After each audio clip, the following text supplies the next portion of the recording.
find me living right between your eyes. Yeah. Oh, I think I'm home. Oh, I think I'm home. Today on Cook's Country, Bridget uncovers the secrets to perfect slow cooker barbecue brisket. Then, Adam reveals his top picks for slow cookers. Next, Chris visits Harpoon Brewery to discover the best beers for cooking. And finally, Julia shows Chris how to make the ultimate beer battered onion rings. That's all right here on Cook's Country. Cook's Country from America's Test Kitchen is brought to you by DCS by Fisher & Paykel. America's cooks rely on innovation and culinary precision. DCS by Fisher & Paykel, offering premium indoor and outdoor kitchen appliances. Chef's Catalog, offering kitchen products for home chefs and cooking enthusiasts. Online at chefscatalog.com. And by Valley Fig Growers, offering a fruitful array of California figs. Before the Civil War, beef in America was very expensive. The cattle had to be driven to a railhead, put on railroads, and brought actually into the cities where they were slaughtered and then sold. Now, by the 1880s and 1890s, Chicago had opened up a huge slaughterhouse business. There were refrigerated rail cars, so the beef didn't have to be brought as far. The cost of transportation went down. But before that, the rich ate the rich cuts and the poor ate the poor cuts, and the poor were not happy. Here's a contemporary description of some of the cuts like brisket and what people thought about it. They require much longer boiling, being of so close a texture, and the fat of such a peculiar nature that if not sufficiently cooked, the meat will be hard and spongy. So what would you do with something like the brisket? That was a problem. You could braise it, you could boil it, I guess you could stew it. One thing everyone did also in Europe was to corn it, cure it with salt and saltpeter and spices. And actually, New England boiled dinner is based on the brisket, which has been corned. And the other thing you might think about doing is barbecue. Well, let's think about barbecue for a second. Why was it invented? Well, if you had a 1,200-pound steer or a 300-pound pig, you had a lot of meat, especially in the South. It was going to go bad quickly unless you cooked it or cured it. So barbecue was great for taking 200 pounds or 100 pounds of meat and cooking it in one day. A lot of meat could be cooked easily and quickly. About 1900, there was a guy called Kreutz in Texas. He had a meat market. And at the end of the day, anything he didn't sell, he threw on his barbecue pit. And that's where barbecue brisket really came from. It was great. So now we have a cheap cut. We have a great cooking method. Right here at Cook's Country, we're going to add one other thing to make it more interesting, the slow cooker. So let's go into the kitchens of Cook's Country. Let's take brisket, barbecue, and the slow cooker and see if we can come up with a great recipe for barbecue beef brisket.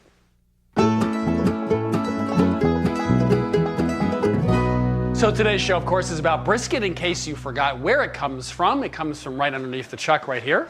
And you get that cut. Now, it has a lot of flavor, but also has a fair amount of fat and connective tissue.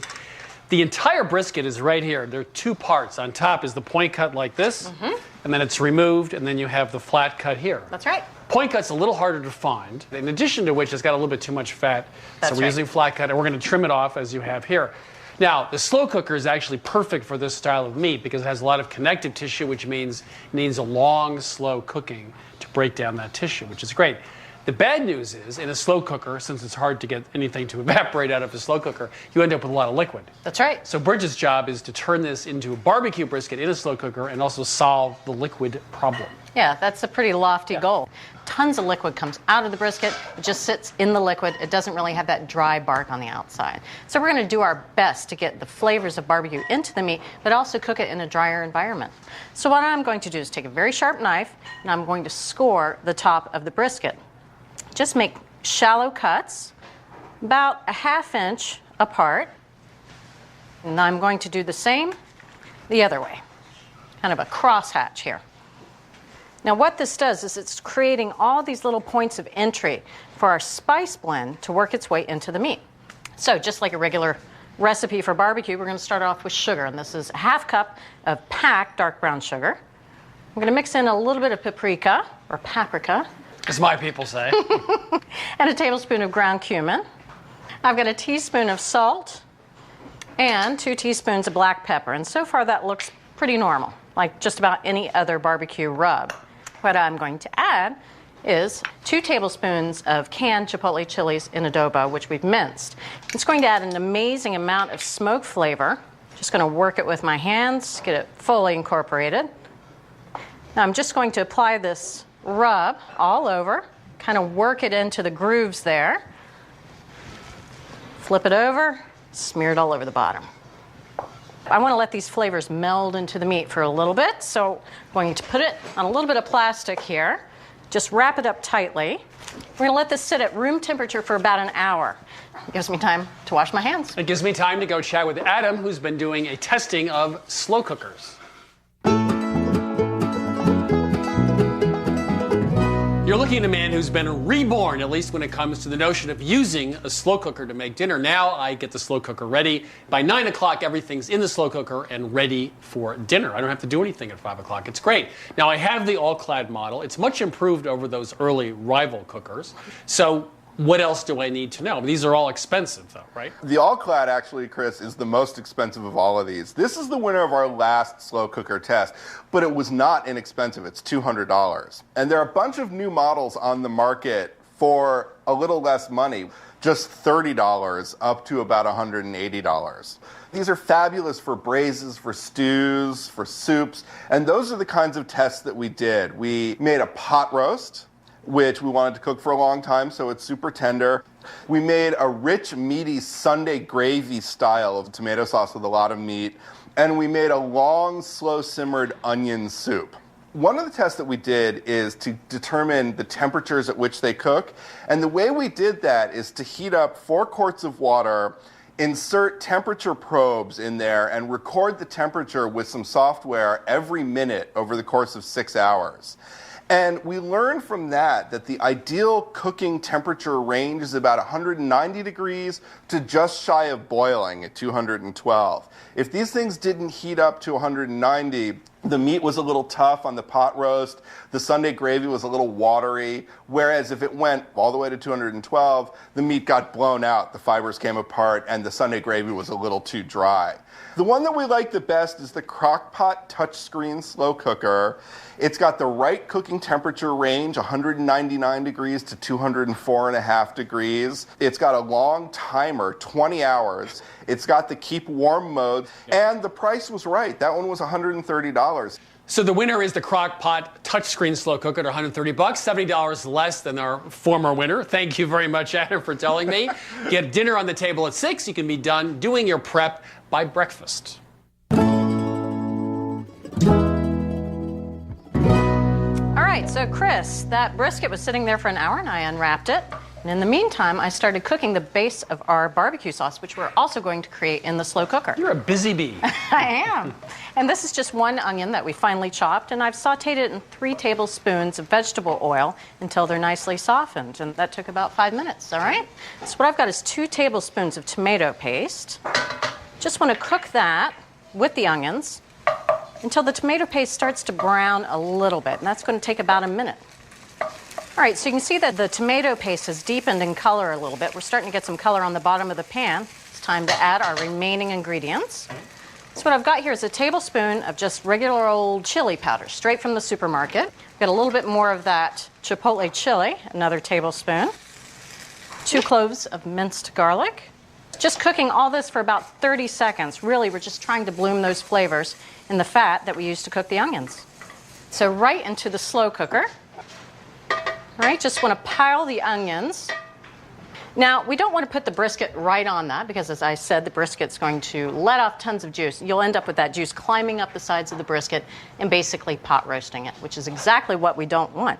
We're going to put a loaf pan in, just goes right over that onion mixture, and then the brisket is settled right on top.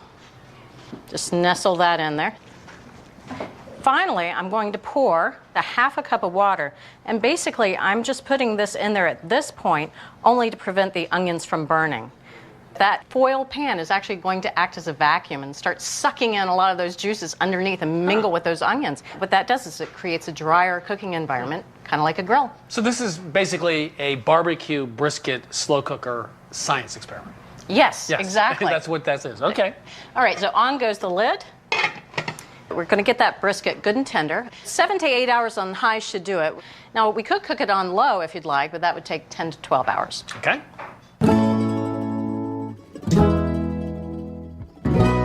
That is one tender brisket. All right, so just going to take 2 pairs of tongs. It's so tender. Might need some help here. Just transfer it here to this baking dish. I'm going to cover it with foil, and we want to let this brisket rest for about 30 minutes. Now, that's a very important step for all those juices to flood back into the meat. So if I cut into it now, the juices would just go right into the pan? You would think it's a dry brisket and a wet cutting board. All right? Okay, got it. Now, I want to see the magic trick. All right, just going to reach in there. See, it's kind of stuck to the bottom, Chris. Oh, something's going to happen There it now. goes. Here we go. Woo! Look at that. See? This is the base of our barbecue sauce, and it's almost completely beef juices. So what I'm going to do is just pour all these juices right into a fat separator.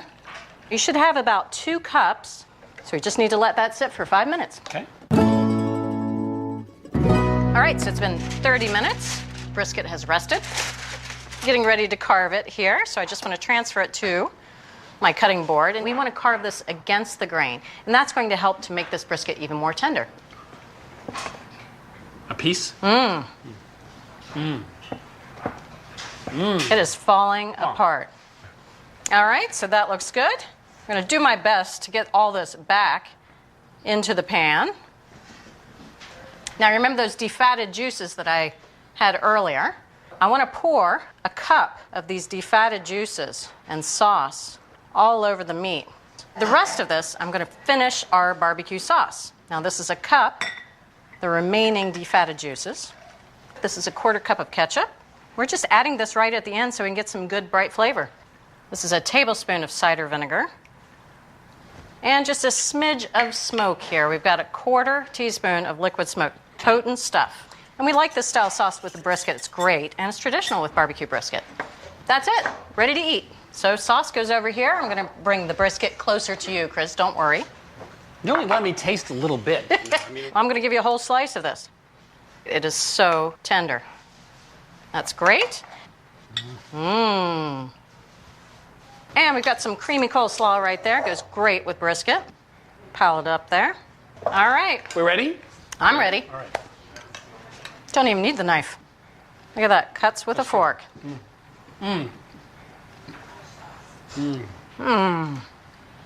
It's smoky. The slaw. Creamy, cooly, crunching. Very good. So slow cooker barbecue brisket starts, oddly enough, with brisket, the flat cut, which you scored, put in a spice mixture. A quick onion mixture was heated on the stove for about 30 seconds with some additional spices. Those go into the center of the slow cooker, a loaf pan upside down on top, and the brisket on top of that to keep it above the liquid. And after 7 hours on high, took the top off. The brisket was great, just like it came out of a barbecue pit, and all those juices have been sucked up into a loaf pan. It was a great science experiment. Take the fat off, make a great sauce out of that. So there you have it, a great recipe for barbecue beef brisket in the slow cooker. You can also go to our website to get our recipe for our creamy coleslaw at cookscountrytv.com. Great. And you can come over here and help us eat this brisket, although I don't think we need much way. help. Yeah.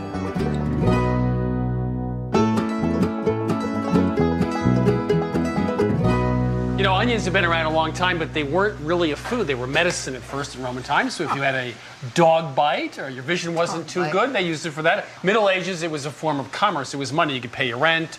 If you get married, I'd give you a couple onions. onions. Hey, we love you. Here's a couple onions. Have a long, happy life.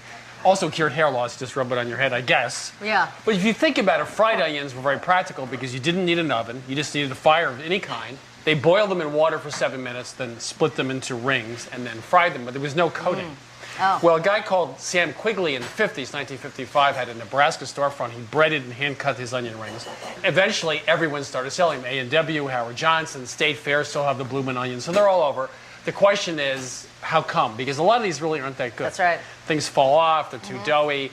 There are a lot of bad onion rings. There are a lot of bad So that's onion rings. why you're here. That's right. To solve the problem of the bad onion ring and create a great one. So starting with the onion, of course, we tried all the different kinds of onions you can find in the supermarket. Red was a disaster. Yellow onions were okay, but sweet onions like Vidalia or Walla Walla really were great. They had a mild flavor and a gentle texture that the tasters really liked. So to cut an onion for an onion ring, first, of course, you have to take off the stem end. And then you have to peel it while it's whole, and that can be kind of tricky. What I like to do is take a paring knife and just slit down through one layer on either side. And then you can sort of peel off not only the skin, but that initial outer layer, which often has blemishes and is a little bruised. And then you just want to slice them into 1/2-inch thick rings. So this is 2 onions cut into 1/2-inch rings. Now the other trick we found to making them not be so crunchy in the middle of an onion ring, to be a little bit softer, is to soak them, almost brine them. And we're going to put them in this bag and put in 2 cups of beer, because of course these are beer battered onion rings. And this is a bold American ale to infuse the onions with some good flavor. Okay. We also found that putting a little vinegar in really helped reinforce that malty beer flavor. So this is 2 teaspoons of malt vinegar. Also a little salt and pepper. Salt, of course, helps soften the onions, draw out their juices. So I'm going to jostle these around to dissolve some of that salt and pepper. And then we're going to let these soak for about 1/2 an hour in the fridge. You can let them go up to 2 hours, but don't let them go longer than 2 hours. They really turn much too mushy. While they're sitting, you can flip the bag over to ensure that they all get good and soaked. Okay. Now, since we're using an ale to soak the onion rings for this recipe, we decided to go visit some friends of ours down in Boston at the Harpoon Brewery. They gave us a tour of their facility, talked about different styles of beer, how they taste, and also how they're made.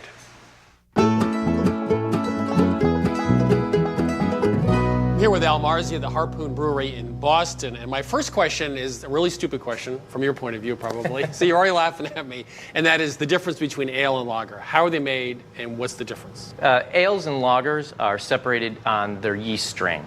An ale has a yeast that is top fermenting yeast and typically ferments at warmer temperatures to create more fruity esters. All right, I'm in my garage. I want to make beer. Just give me the simplest possible explanation of how you make beer.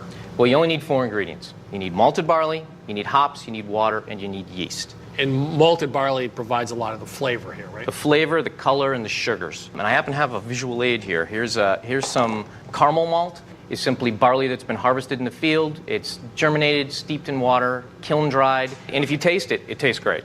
It's sugary, it's delicious. The brewers eat it all day long. Oh yeah, you're just having fun with me, right? No, seriously. It's delicious, a little like grape nuts. It's quite tasty. Yeah, that's good. All right. The next ingredient would be hops. They're a flower, basically, and if you smell those, you notice that hops do 3 things. They add aroma, which you can tell right now. They add bitterness, and they act as a natural preservative. If you tell me to eat these, No. Don't eat the hops. Smell the hops. The hops smell great. They don't taste great. The other 2 ingredients are water. You just want to have clean, pure water to brew with, and yeast. So an ale would use a different yeast than a lager. Correct. Okay. Exactly. So let's drink. Sample. I mean, this is why I came here, right? It's not a problem. I didn't want to talk to you. I just want to have some. So everybody comes here. So you guys do mostly ales here, right? Correct. Okay, so what's a classic ale? It's a beer that has a nice malt body, has some good hop character to it, both some aroma and some bitterness.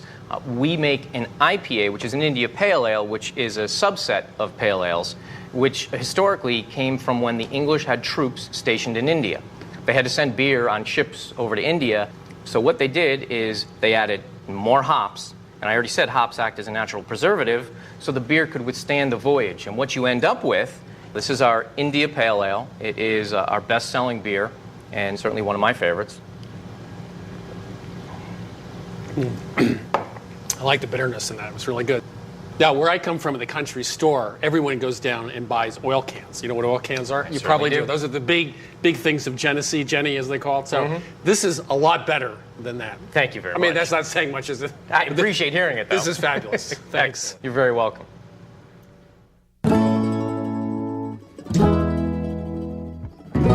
So these onions were in the refrigerator for a little over 30 minutes. You can see they're quite a bit softer. And I drained off the liquid, patted them dry, and then I popped out the rings. So now on to the batter, which is the heart of a good onion ring. We tried lots of lousy batters, like this one, which had eggs in it. And the eggs, of course, made like onion donuts. The little donuts. Oh, they're awful. Yeah. Or these, the batter was much too thin. You could see it didn't even adhere to the onion at all. So it was nice and crisp, but it wasn't much there. So we tried lots of different things, and the biggest thing we found is to use a little flour and to cut it with cornstarch. These are equal parts, so it's 3/4 of a cup of all-purpose flour and 3/4 of a cup of cornstarch. We're also going to add in a teaspoon of baking powder, 1/2 teaspoon of salt, 1/4 teaspoon of pepper. So now we're going to add the beer, and this is a cup of beer. Now I'm only going to add 3/4 of a cup because getting the texture of this batter just right is pretty important. If it's too thick, it's much too doughy, and if it's too thin, of course, it falls off the onions. So this is more like a tempura batter style? That's right. Depending on how you measure the flour, it could be very different on different days. And then you add the remaining 1/4 of a cup, a tablespoon at a time, until the batter looks just right. This is about right. You can see when I drag the whisk over the top of the batter, it holds its shape for a little bit, but then those ribbons really dissolve. Okay. So now on to the frying oil. Of course, we tried different kinds of oil, and really like peanut oil because it has good flavor. Vegetable oil also works. And this is 2 quarts of oil, and we're going to heat it to 350 degrees. And monitoring the temperature of the oil to be 350 while you're frying the various batches of onion rings is pretty important. Okay. This has a little ways to go. So it's supposed to stay at 350? That's right. Okay. It'll vary a little bit, but you might need to adjust the dial as you fry. Okay. So the other key to getting a really crisp coating without them fusing together as they fry is to fry them in batches. We're going to fry them in about 3 batches. So I'm going to drop 1/3 of these onion rings into the batter and get them really well coated. These are nicely coated and ready for the oil, which just hit 350. And now I'm going to add them to the oil one at a time. Right before they go in, I give them one last dunk to make sure they're fully coated. And it takes about 5 minutes to fry each batch. Oh, don't these look good? Look at that coating that really stuck, and they're nice and golden. I'm going to take these out and put them on this paper towel so they can drain a little bit. You want to pull things out of the oil a little before you think they're done because they will continue to brown as they sit and rest. Well, cakes keep cooking out of the oven, right? That's right. Same thing. Carry over cooking. There we go. All right. So while they're nice and hot, a little salt. And I know you really want to eat them. No, I just like to look at them. What? But the trick is, of course, we have a lot of other frying to do. We have 2 more batches. Keep them warm in a 200-degree oven. We're going to batter up the rest of these onion rings and fry them. Okay.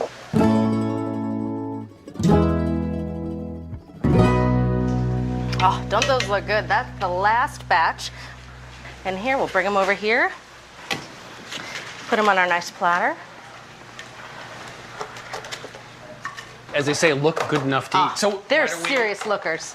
Where's my knife and fork and my plate? Yeah, they're onion my rings. doily. Can I have them on doilies? Where you go? Great crunch. Isn't that good? Yeah. The onions inside have some real flavor. You can taste the beer, but it's not overpowering. The coating on the outside is the best. These are delicious. So the first secret of great beer battered onion rings starts with onion. The onion, a sweet onion. Vidalia, Walla Walla are great 1/2-inch rings. Soaked it in beer for half an hour in the fridge, and then we made a batter which was, oddly enough, half cornstarch, half flour, little baking powder, and of course, beer again. And then we simply fried them, standard method at 350 degrees, and into an oven until all the batches were done. So there you have it, a fabulous recipe for beer battered onion rings. You get this recipe. Recipes for this season. You're eating all my onion rings. Tastings, testings, and you can watch selected episodes of this show at our website at cookscountrytv.com. You're one up on me. I gotta correct this problem. Catch up. All of today's recipes are just a click away. Visit our website anytime for free access to this season's recipes, taste tests, and equipment ratings, or to watch our current season episodes. Log on to cookscountrytv.com. Best Country Recipes. Cook's Country TV's home recipe companion includes every recipe, taste test, and equipment rating from this season's shows. With the recipe companion, you will also receive this 2-DVD set featuring all 13 episodes from this season. The cost for Best Country Recipes and the 2-DVD set is $19.95. To order, call 1-800-888-3384 or order online at cookscountrytv.com. Cook's Country from America's Test Kitchen is brought to you by DCS by Fisher & Paykel. America's cooks rely on innovation and culinary precision. DCS by Fisher & Paykel, offering premium indoor and outdoor kitchen appliances. Chef's Catalog, offering kitchen products for home chefs and cooking enthusiasts. Online at chefscatalog.com. And by Valley Fig Growers, offering a fruitful array of California figs. Ready and action. We don't want to make a McFlop, but we do want to make chicken McDuggets from scratch, yes. We do have to taste it. Thank you, Chris. The idea of no bake. The idea of simply putting someone in the icebox and eating them when they grow up. Yes. This is fun, you know. Can I do it from over here? Say, hold on, wait, let me see. Oh, I missed. We need a minute to just look at this. You can have your minute. Come on. Well, we wore our smart pants today, didn't we? So 2 tablespoons. Now I'm all mixed up. Sorry. Oh, who's getting the smart pants? Okay, 60 peanut. Walk mesh strainer. Walk mesh. Walk mesh strainer. Stainless steel Westmach, the Westmach strainer. Why do I let you do this to me?